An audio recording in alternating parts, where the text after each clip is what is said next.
As the Spanish Civil War proceeded on the Northern Front, the Spanish Republican authorities arranged the evacuation of children. Evacuations.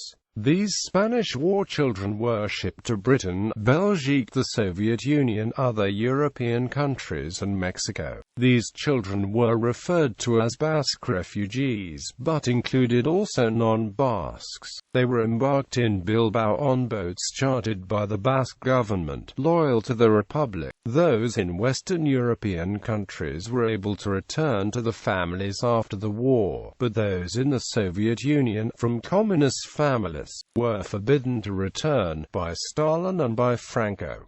The first opportunity for most of them to do so came in 1956, 3 years after Stalin's death. They lived in Soviet orphanages and were regularly transferred from one orphanage to another according to the progress of the Second World War. Thus they experienced the war and its effects on the Soviet Union at first hand.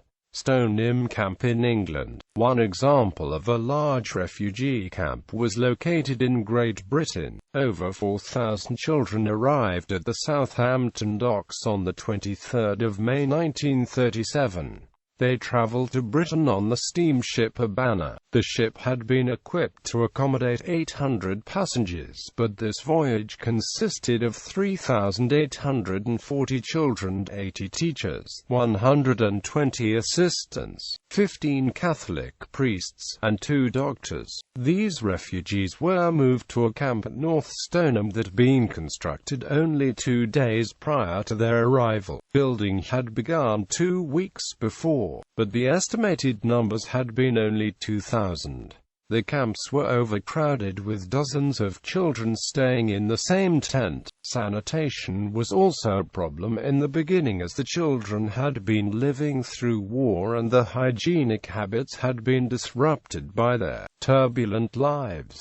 Even with the cramped conditions, illness was not the large problem within the camp. The plan was to move the refugees out of the camps and disperse them into villages throughout Britain. By September, all of the children were actually moved into these villages, mostly into residential homes. A few were taken in by the Salvation Army, the Catholic Church, and other volunteers. After the war was over, the displaced children were allowed to return to Spain. Those aged 16 and above were allowed to decide whether or not they wanted to leave the country. Some were forced to stay because their parents had been killed or imprisoned. Others stayed by choice.